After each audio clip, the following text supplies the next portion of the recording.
Hello Scorpio! Welcome po sa inyong reading. Ang reading na ito ay for May of 2024. So, Scorpio, no? Maraming salamat po sa mga bumabalik at nagsusupport sa channel. Para po sa mga bago at nakaka-discover pa lang ng channel, please subscribe to the channel. Click the like button. Comment po kayo kung kayo makaka-resonate or nakaka-resonate. Hit that notification bell. So kung gusto niyo po ng dalawang reading, meron pong international channel, Babaylan TV. Kung gusto niyo sumali sa ating live sessions, dun din po yun sa kabilang channel, Babaylan TV. No? Magandang balita po is sumasagot po tayo ng yes or no questions sa comment section. So kung meron kayong mga katanungan, as long as it's answerable by yes or no, by all means, comment nyo po. So, well, Scorpio, simulan na natin. Obstacles and challenges, positive movement forwards, disconnect and boredom. So, parang feeling mo, hindi na ganun kasaya, no? Yung relasyon, parang nag-iba ang ihip ng hangin, no? At this very moment, siguro nandito kayo sa rock bottom na tinatawag natin ng inyong relasyon. Madaming to a point na parang separations na. Ang separations dito could be physical or energetic.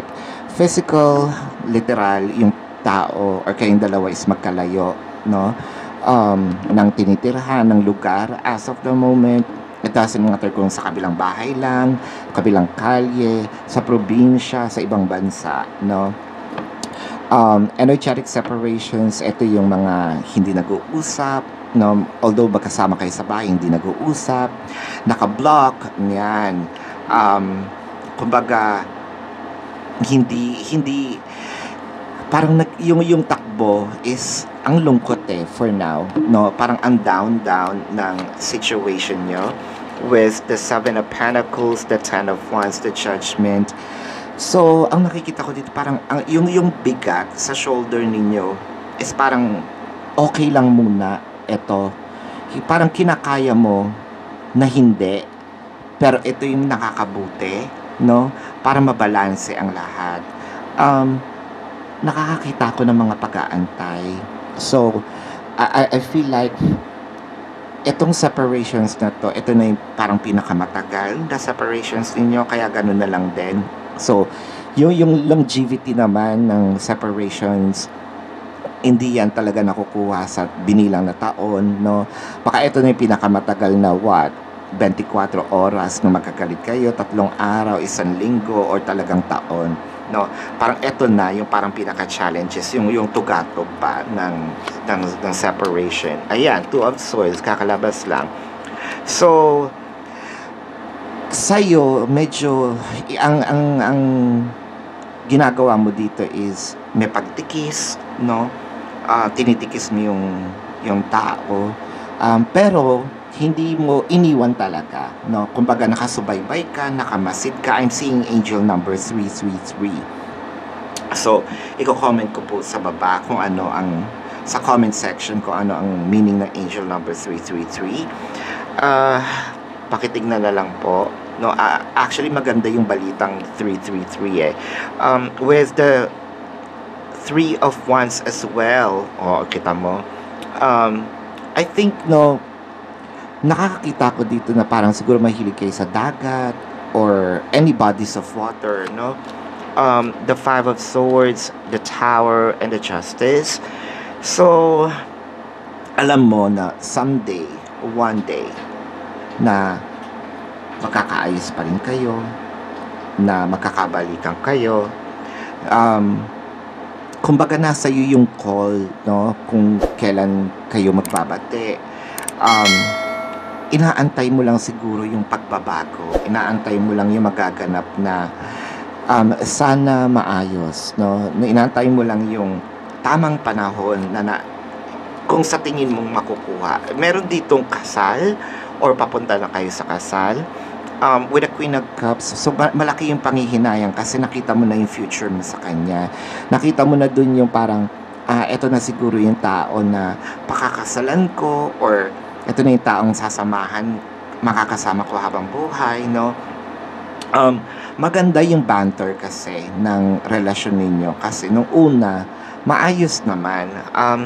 Ano ba yung naging gulo with the tower moment? Na the Six of Swords and the Magician. Meron dito na parang gusto ko munang lumayo. So, freedom actually is yung bakit? Hindi ba siya sanay na may karelasyon? Or hindi ka ba sanay? It doesn't matter kung sino yung binabasahan ko. Ikaw ba, Scorpio, o yung tao? What I am reading here is yung nangyayari sa buhay mo, sa the dynamics itself as well. So, with the Six of Swords, parang gusto ko muna ng freedom, no? Gusto ko muna ng kalayaan for na masyadong nasasakal. Oh, ayun naman pala. For a few numbers of you, siguro ito yung sinasabi niya na aalis muna ako, either mangingibang bayan, magtatrabaho, or uuwi muna sa amin. No?